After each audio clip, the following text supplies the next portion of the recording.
It's showtime. Hey, what's up? It's Shou, and I wanted to do something different. Today we will be reacting to a few Shin Megami Tensei 5 trailers. But that's not all. As you no doubt see above me, we have a guest today. Please introduce yourself. Hey everybody, TenebrisTenshi here. How you guys doing this fine day, evening, afternoon, whenever it is for you?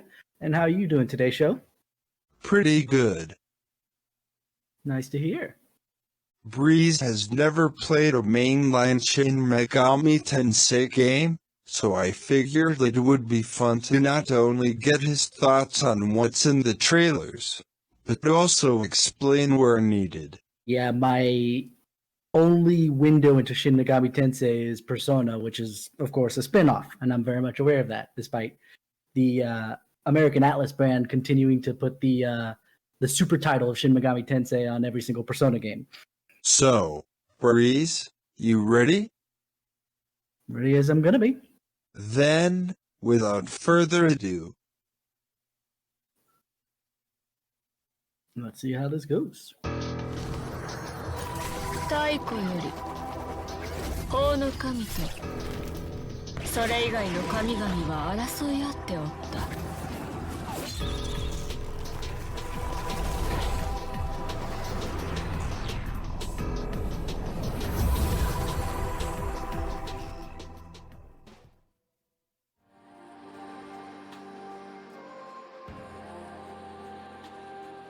私たちが暮らしてきた東京が実は嘘だって言ったら信じる？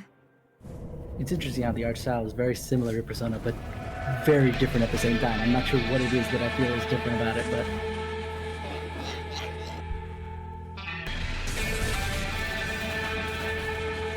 少年、死にたくなければ手を取れ。 Come with me if you want to live.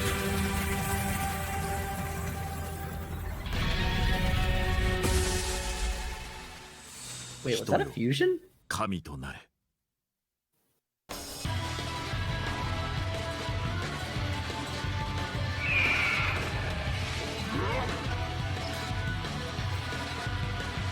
Sliding on the sand makes me think that the developers played a little bit of Nier Automata.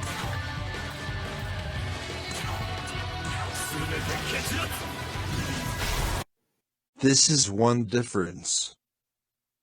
The naming of the wind skills. Wind in particular, okay. Oh yeah, Zan. In Persona, it's Garu at the very least.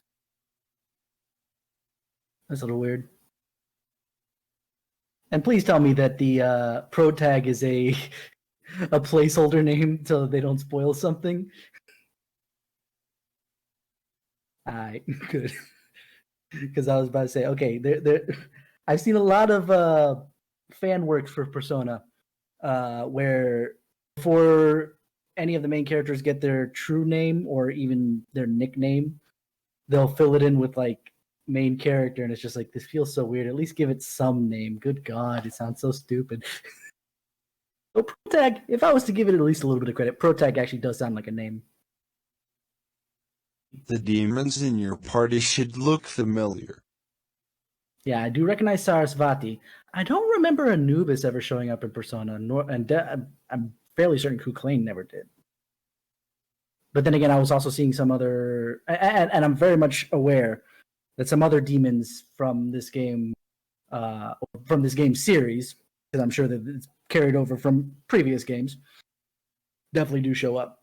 The one thing that I'm interested, a major difference obviously from Persona, is that it looks like the personas, or what would be a persona from the Persona games, show up in your party rather than in, you have party members that can summon a persona temporarily to do whatever magic thing you need them to do at any point in time. Also throws me for a loop that it says MP instead of SP. MP for me is Final Fantasy.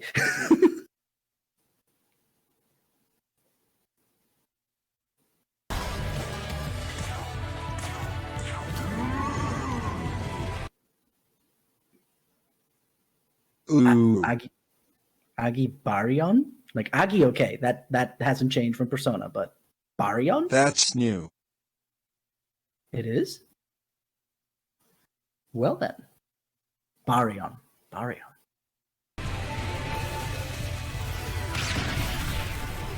Oof.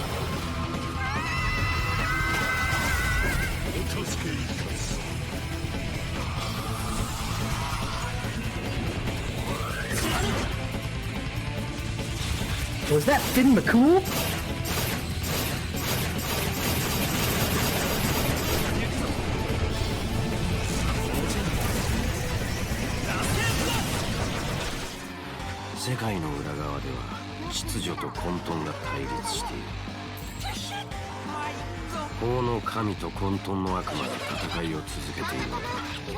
Hello, Pixie. I do recognize you. 勢いはいつになく強い。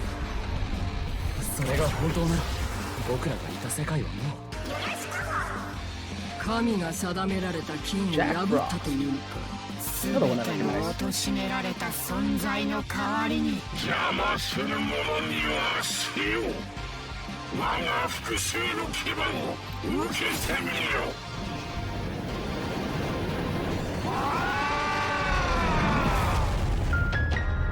新女神転生5。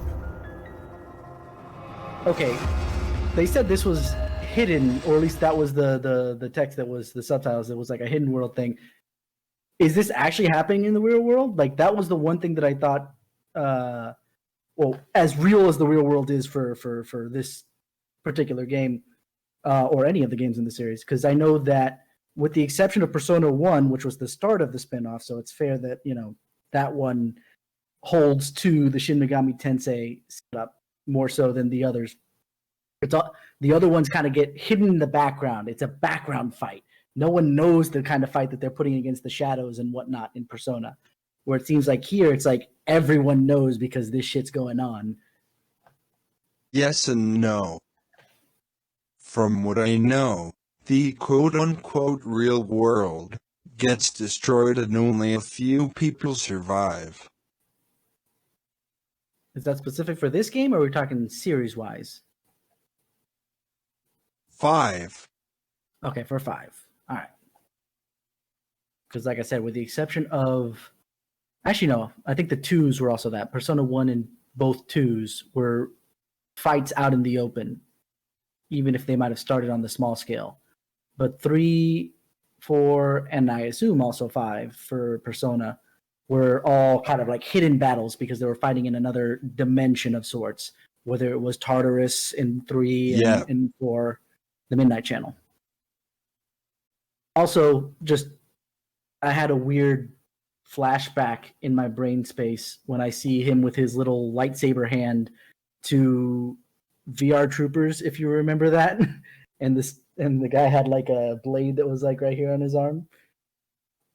I believe in Japan it was the series is the Metal Heroes series, but they kind of like bled 2 or 3 of them together for that series in America. There was supposed to be like a Power Ranger spin-off of sorts. But that's what I thought of when I saw that, because the metal armor that he's got plus his little lightsaber. But it's interesting.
我らのために使ってもらうぞ。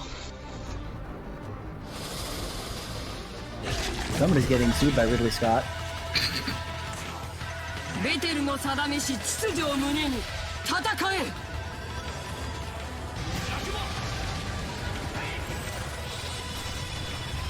神とそれを信じるベテルの者たち、今でもその秩序を守ろうとあがいておる。死んでくれる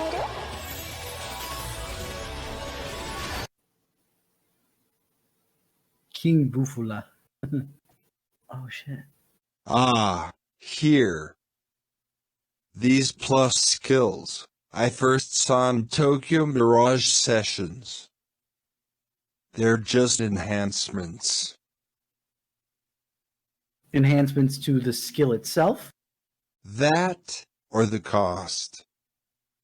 Okay. So, making a generalization from Persona to here, so I may be incorrect, but okay. King Bufula. I'm going to ignore the king because I have no idea what that does, other than obviously we're looking at King Frost here.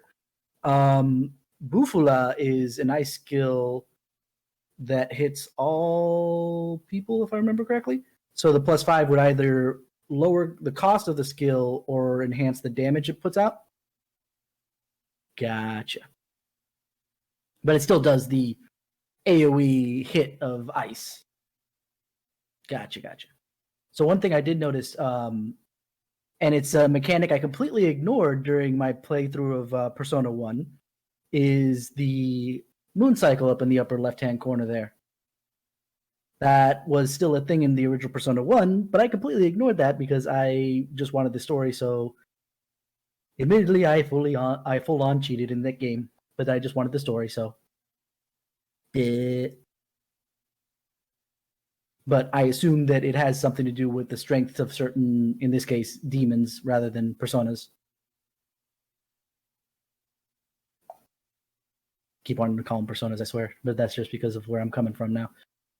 Basically all. Oh, so there's not a mechanic where certain demons get powered by certain phases of the moon. It's during a certain phase of the moon structure, all demons get powered up. Gotcha. I like my idea better, but that's okay. There's probably enough mechanics in here that will probably drown everything else in here that would make it too complicated. With the exception of bosses. Duh. Because if not, then you could... Although that would be an interesting mechanic. You wait for the weakest point for all demons, and then you fight the bosses at that point. Giving yourself... Like, you would actively be choosing your difficulty scaling for the game. That would be interesting. Though, you'd have to probably explain that to the player. Because if not, then they're going to run into an earlier boss during the strongest phase and not understand that it was because they were in the strongest phase of the moon and got wrecked consistently, and then they run into a later boss and completely wreck shop because either they grinded to hell and back, or they ran into it in a weaker phase. So it makes sense that the bosses kind of ignore it. When it's a full moon, you cannot talk to demons. I wonder that explains all the different times I had difficulties trying to convert demons into personas in Persona 1. It must have been a full moon at that time, and I just didn't pay attention to that mechanic at all.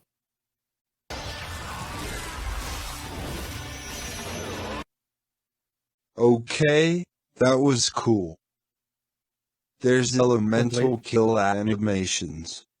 Roll that back then, because I was just kind of like, oh, cool, ice, whatever. Ooh, actually, yeah, you're right. The fact that they basically froze up and died. Can't wait for ashes to fall during fire. 絶対に正しいことだ。迷わず自信を持ってできるよ。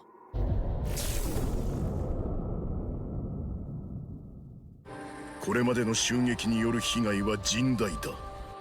僕は平和に過ごす人々を守るためベテルに協力していたんだが、彼を巻き込んでしまった。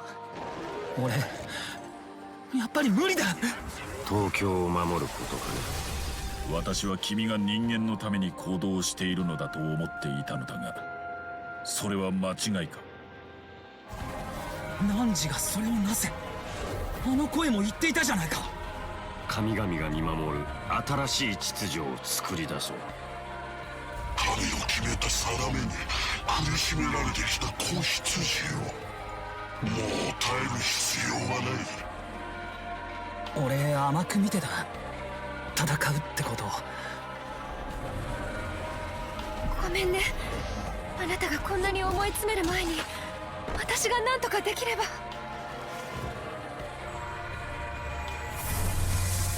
お願い、これ以上罪を重ねないで。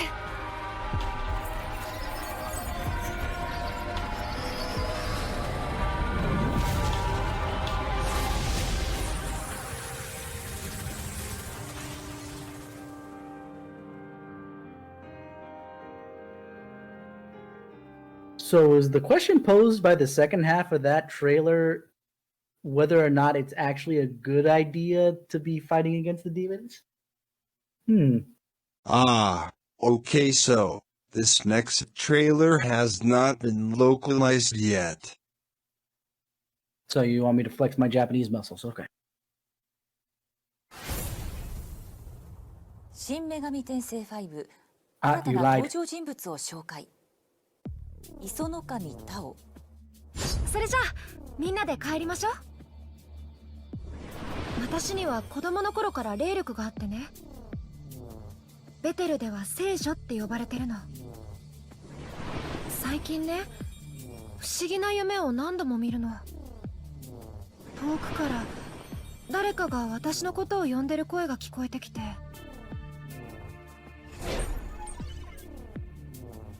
熱田ゆずる。やあ、君は一人か？よかったら僕らと帰らないか？ He's reminding me of a character from Persona 1. 僕ら家族は二人きりだ。それに兄が妹を守るのは当然だろ。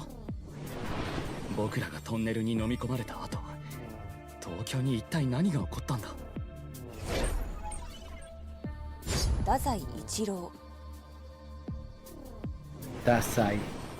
I know that he uses Z, このトンネルのあたりで化け物を見たという噂があります。あいて、天井すっごい低いわ。奥は暗いです。なんかヤバそう。俺落ちこぼれでいつも人に迷惑ばかりかけてて。でもそんな俺でも優等生みたいに人の役に立てるんならやってみたいんだ。こんにちは、先輩。熱田宮津。 and her design reminds me of 先輩、 someone from Persona お 4. 兄ちゃんの様子 Cough, cough. 見てきてもらえませんか？いつも Oh, 私 so だって she's the 心 little 配され sister てる that けど、 was talking about from the other guy. 私だってお兄ちゃんのこと。星水隼。 Prime Minister of Japan. Okay. ここの責任者であり日本国内閣総理大臣だ。改めて我らの戦いに巻き込んだことを謝罪しよう。ありがとう。君の勇気に感謝を。ダートに迷い込み頂上の力を手にした主人公。無事元の東京へ戻った主人公は悪魔に対抗する組織ベテルの一員となり、同級生と共に東京を守る決意をします。そんな中、悪魔たちが学園を襲撃。主人公たちは生徒たちを守ることができるのでしょうか。もう一つの東京ダートで目覚めた伝説の悪魔の狙いとは。 Other Tokyo. Other Tokyo, and they kept calling it Dot as opposed to the world. So I'm thinking that this might be an alternate dimension of some kind. Just based upon what I'm given. I have no idea. I'm spitballing far and away beyond what I can talk about. Okay, this I haven't seen yet. Volume 2. In other 新 words, 女 other 神転 characters 生 that I haven't talked 5 about yet. 新 Okay. たな登場人物を紹介。八雲翔平。忌々しい天使どもかと思えば見慣れぬ相手のようだな。小僧、この開口を喜ぶがよい。楽にあの世へ行かせてやろう。その目で確かめるといい。神と悪魔が人に、東京に何をもたらすのか。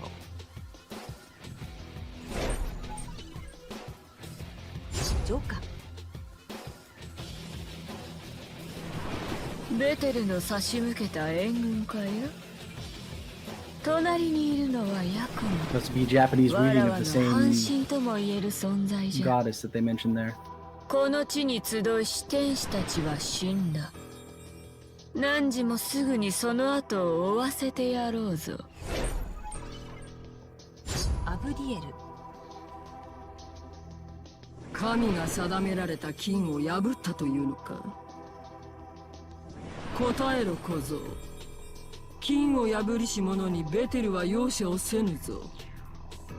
And now I'm seeing where they're talking about これ gods から and も demons. 秩序のため働くことを期待しよう。主人公の前に次々と立ちはだかる謎の人物と悪魔たち。彼らの目的とは一体何なのでしょうか。ダートでは神と悪魔たちの戦いがさらに激化していきます。東京に待ち受ける未来は果たして。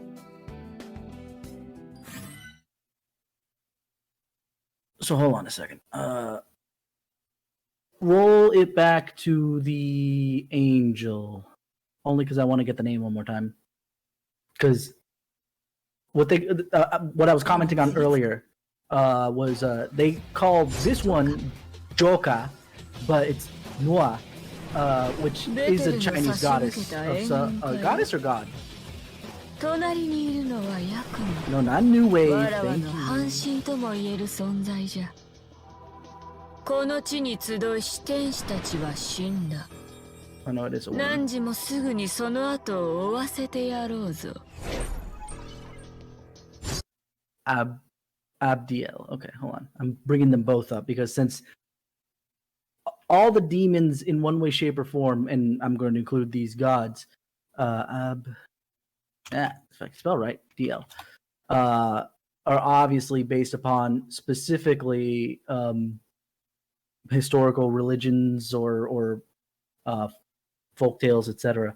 In the case of Nua, if I'm pronouncing that right, because it's Chinese and I really don't know, it is a she, so I must be remembering somebody else. She is the mother goddess of Chinese mythology. She's credited with creating humanity and repairing the pillar of heaven. So big shoes that we're going up against. And then Abdiel is a biblical name given to, I guess, random angels that, because it doesn't specifically mention anything in particular, but Abdiel meaning servant of God. Apparently is a seraph in particular as far as angels are concerned. Showing up in Paradise Lost.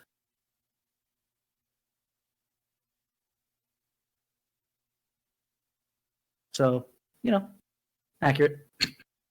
As close as accurate can be, I suppose.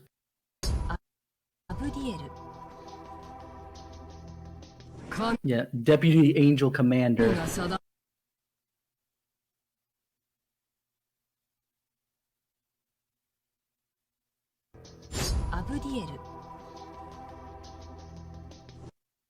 The ones behind Abdil are angels. There is a reason why they were redesigned for 5. Number 1, I don't know what the original design looked like. Number 2, really? Those are angels. Really? Really? I couldn't tell. I'm sorry. But one of the things that I will point out, Seraph, there's 2 things about Seraphs that make Abdil interesting here. First of all, they usually have 6 wings. She's missing 4. So that might be something. Secondly, another depiction of them are winged serpents. And if we're going with the Abrahamic god setup, then serpents, like the one that tricked Adam and Eve into eating the tree from the fruit of knowledge and all that jazz. So, yeah. Interesting. Interesting. How much can we trust her? As far as we can throw her? I mean, can we trust any of the gods? Are they actually trustworthy by comparison to the demons that are actually creating literal hell on earth? If it isn't already clear, I like to look deeply into things. That's kind of why I loved Persona and the thought process behind their each character's like quirk, let's call it, the thing that causes their persona to either evolve or even them to just get a persona in the first place, just because of the psychology behind it. So something like this, well, not that much different from one, at least. I mean, like, the only difference is they're wearing a mask.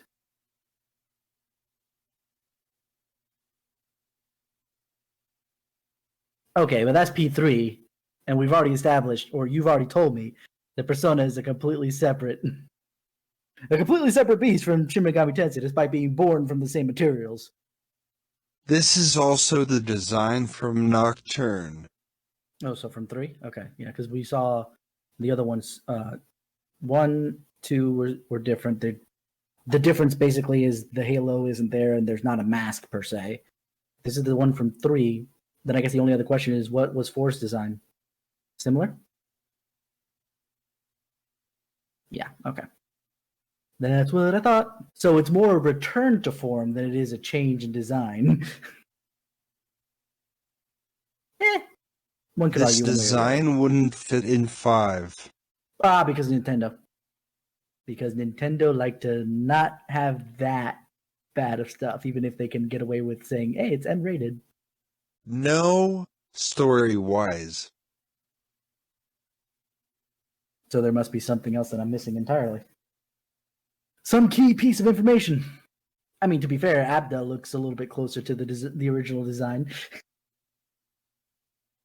of how the angel looked in at least 3 and 4.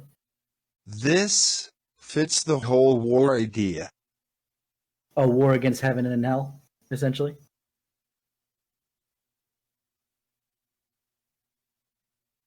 I don't know. I could make an argument either way on that. To me, slap a halo on that, get rid of the chain maybe, and you got a decent enough angel. They say justice is blind, if you recall, so her being blinded like that is fine. And she's not actually bound behind her head, she's just got her hands up there. If they were bound back there, like she's completely shibari there, then that's a whole different deal, but no, you get rid of the chain, give her a halo. I think, that could have flown in my book. Now, you want to go with a more, I guess, westernized view of Angel, which is kind of weird to say, but, I could see that too. I don't think there was a need to change it, like a requirement to. However, if they want to, they're fine to do it. And it might, actually, you want to know what? Here's what I'll say. I changed my mind on whether or not I agree to the change. I still think you could keep this previous design with a couple tweaks. However, my statement about Abdul inheriting some of the design elements being like relatively, less dressed, especially compared to the rest of her angel compatriots, if they looked like this, it would make her no better. Like, how do I know that she's more special than these other angels if they're relatively the same, with the exception of obviously these ones are not dressed in gold and she is, Now you make it even further removed. They're both dressed in gold to some degree or another, the mask in the case of the background angels. But the rest of the angels are really, really covered up. And that lead angel, the one that's more important for us to at least understand, is the one that's closer to in design here with the, I don't want to call it nudity because it's not, but you know what I mean. Less clothing, less covering. But that makes it interesting. I know that Shin Megami Tensei has always, like, as the name implies, Megami in particular, has always been about gods and demons in particular. But the fact that it's gotten to the point of all-out war that's destroyed the world while these kids were in a tunnel, that's the part of the story that, or what's been released in the story, that's making me think a little bit on whether or not this is the world as is, or whether that time, like, beyond the fact that they say, you know, dot as opposed to, actually, let me look up dot, because that sounds familiar too, if you don't mind me. Forgive me for driving for a second here on what, ooh. Oh, no, wait. I take it back. That is not. It should. Oh, shoot! I just remembered where I remembered that from. Gosh dang it. So, I'll let you explain while I look up because obviously that dot was also borrowed from probably what I want to go look up anyway. But go ahead and explain where I'm remembering it from in actuality. So, Breeze and I both play Final Fantasy XIV, and there was a raid boss named Sephiroth. No, not Sephiroth, Sephiroth. The boss had an attack called Dot. I'm trying to remember what move that was in particular. Was that Twisters or was that... No, that was the one where he's smacking all of us while some bubbles are expanding. But it makes sense why Sephiroth... because you said Sephiroth, now I said it. God dang. But Sephiroth had it. Because Dot is a branch in the Sephiroth, or the Tree of Life, which is why they named the plant, wind, earth-based primal in the game Sephiroth as well. And they gave it Dot attack. But Dot, in particular, as a branch, is basically knowledge. So basically, Sephiroth is trying to punch knowledge into our brain spaces, and we're like, that hurts.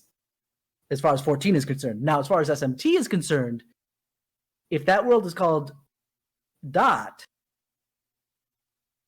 it pushes more that hidden world thing that I was talking about with Persona before. Maybe they walked through the tunnel and they ended up somewhere else.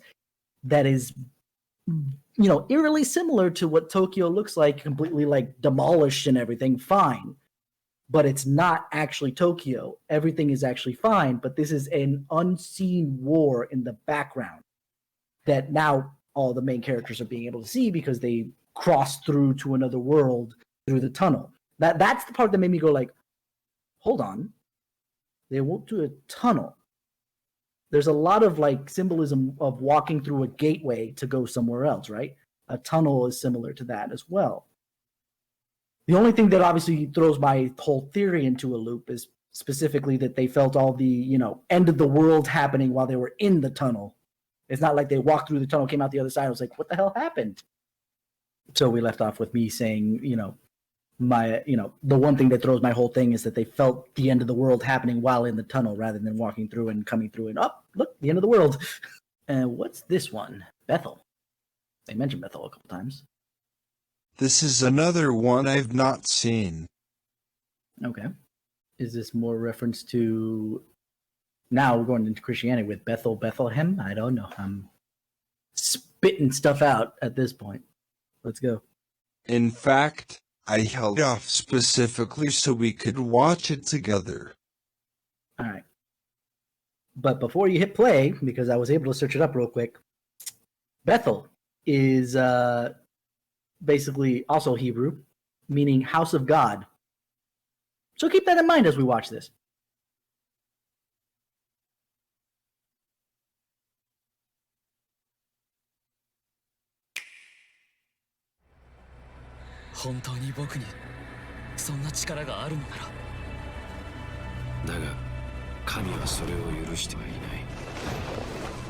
彼の存在そのものが主への冒涜であるということ。そうか。戦いは避けられない。この世界をどうするつもりだ。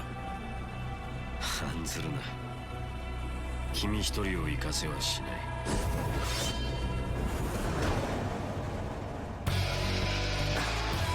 境各地に悪魔が発生したそうだ。僕は学園の防衛を指示されている。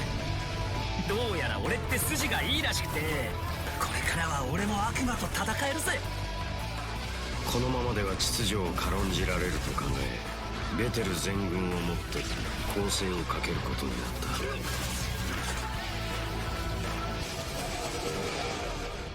た。Narukami. That made me laugh for a second because obviously makes sense. Kami, God. And that's the whole reason why Narukami has the freaking lightning to begin with, but that just made me laugh for a second. Another elemental kill. Thought I saw there was possibly ashes, but I was kind of hoping that would be the Agi, but I guess they're going to share. Which makes sense, at least from a developmental perspective. ほうほう、彼の目標は崇高であるぞ。We're looking at it with the god this time, as opposed to the devil.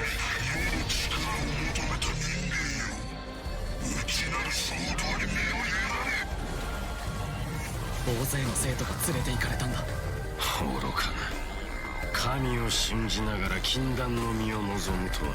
一歩間違えば死ぬんだよな。世界に不必要な存在なのだ。この開口を喜ぶがよい。楽にあの世へ行かせてやろう。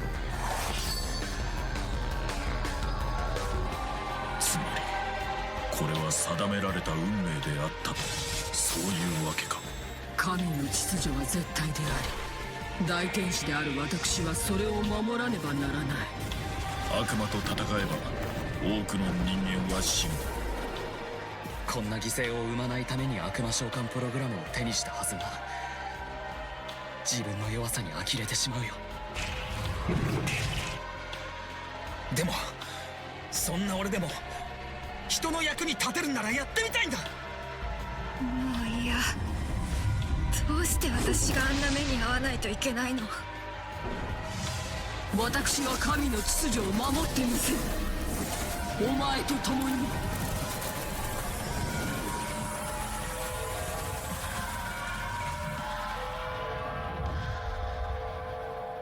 Yeah, this was mostly about us versus the Wait, gods what? at this point. 結局どうすれば救えたのかな。もっと早く彼女の苦境に気づいていれば助けることができたのかもしれない。命令に従っただけで自分に責任はないと言いたげだな。俺はもっと強くなる。強くなれればもうこんな犠牲を出さないで済むはずだ。そうすることがあの二人への償いになる唯一の正しい道だと信じたいんだ。君もまたナホビのとなり、その力を東京のために使ってくれないか。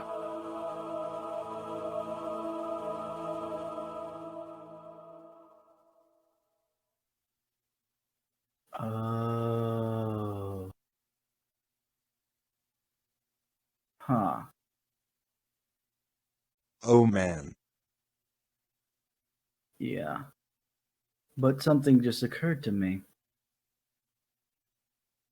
So, it seems like all the characters that we were introduced that were the school children, right, are going to at least, if not accompany the protagonist, then become devil summoners themselves to some degree, because they're making deals with gods, etc. But there was also a scene where the protagonist was stabbing one of the girls through the chest or through the midsection, whatever. We saw the blade go through, right? And he was talking about those two. I'm wondering if he stabbed the little sister, and that's why it looks like the big brother was looking at him like, you are going to die now that I've got this power.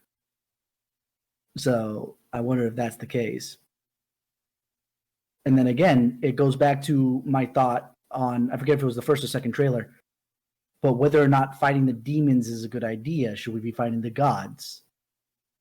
Because it looks like the gods are the ones causing the issue. And as per usual, the Abrahamic God sends someone to do something on his behalf as opposed to coming himself. Or themselves. I will say, in SMT 3 and 4, your friends, turn. For lack of a better word. Okay. Yeah, at least. Yeah, none of the personas that I've played, which is basically 1, 3, and 4, same kind of setup there. 1, 3, and 4 had friends that were friends at the start of the game, kind of turning. Like the closest thing we had was the little kid in 3 who really wanted to kill Akihito. Not Akihito, but Shinji. Ken. Ken really wanted to kill Shinji, and that's the closest to a turn, but it was very specific and directed. It's not, I'm against the team, it's I'm against this guy because he killed my mom. And he, for lack of a bit, to oversimplify, he got over it, but still. Yeah, I don't think we've ever had that before. That would be interesting to see in any game. I still need to pick up Nocturne. I saw when I went to GameStop the other day, I saw it there, and I was kind of like, should I pick this up too? No, I'm already spending enough money on what I'm picking up now as it is. But I know that you're going to tell me that, yes, I should pick it up at some point. It's just the when is the only question, not the if I should. It's the when I should. And also okay, I lied at the beginning. It's not that I don't have any experience in SMT. It's just my only experience with SMT was playing a demo of Nocturne at a GameStop-like location years and years ago. And that's been my only window into SMT. So might as well have none whatsoever. Because I had no idea what I was doing in that day anyway. The only thing that I think is similar between at least Nocturne and 5 is the fact that it looks like the world is in an apocalypse state in both of those. Whether or not that's actually the case, I'm not sure, or let me rephrase that. The trailers are pointing out that to be actually the case for 5, but I don't recall if that's actually the case for Nocturne. Shou will correct me. 3, yes. Mm-hmm. Exactly, so that's the one thread that's connecting. God damn it. Now I want to look this up real quick. Hold on. I know that this isn't set at all, but I'm looking up that one.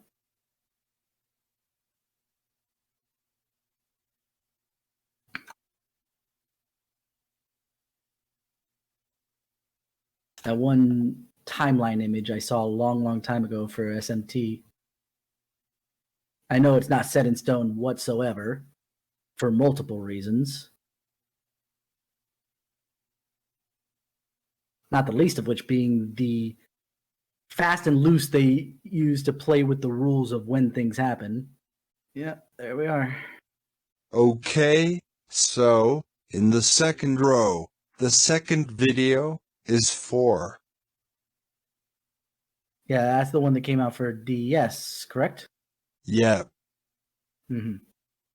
And to my point on the fast and loose with the timeline rules of SMT, technically Nocturne takes place after a particular ending of SMT1, the Chaos ending, but the Maniac's Chronicle takes place... Okay, so get this, just as far as this timeline, I'm not sure how accurate it is what I'm looking at, but okay. Shin Megami Tensei 1, neutral ending goes to Shin Megami Tensei 2, then goes to Devil Summoner, then has the offshoot of a separate Devil Summoner. Okay, Devil Summoner Raido Kuzunoha versus the Soulless Army, and then goes to Devil Summoner Raido Kuzunoha versus King of Abaddon Plus. And apparently, possibly the Chaos ending goes to the Maniac's Chronicle of Nocturne. Possibly. Like I said, super fast and loose with these rules sometimes. I think the Persona one is the, as far as, like, some people think just the Persona timeline is confusing. I'm staring at the Persona section of this timeline. It's just like, this is easy by comparison to the rest of Shin Megami Tensei. Are you kidding me? It's basically Persona 1 goes to Persona, 2 Innocent Sin, which then resets the timeline so that at least specifically Persona 2 Innocent Sin didn't happen. then Eternal Punishment, which kind of just revamps the timeline entirely because they kind of really screw with the world, to then do the soft reboot for 3, and then everything is in chronological order from there, with the exception of Persona Qs, which happened kind of at the same time of a part of Persona 3, 4, and then in the case of Q2 and 5. That's not that complicated in my brain space. Maybe I just consume too much time travel freaking shenanigans that it's just like, okay, that makes sense. When I look at, 3 takes place both before and after a certain game, and there's no like time jump involved. So it's just like, so what the hell just happened? You are in the middle. If we use the D&D alignment chart, the guy on the left goes chaotic evil, and the right goes lawful good. Which explains why I'm seeing a lot of, in this timeline, chaos endings, neutral endings, and I assume there's lawful good endings. Okay. Yep. So one of the things that definitely I want to try and do, because you know me, I know you told me to skip freaking Persona 1 and 2 just because 3 is a soft reboot anyway. I kind of want to go back and at least play. I know I'm not going to find a version of Megami Tensei anywhere, so at least start with Shin Megami Tensei. I know. My point is that I'd like to start there, even with 5 on the horizon and 3 readily available. And you've already told me that these games are less intertwined than even Personas are, and Personas are only intertwined by the fact that they mention previous characters in passing. They're not even relevant. I'm going to already in the back of my brain assume that it's going to be dated as all get out because Famicom, Super Famicom era, but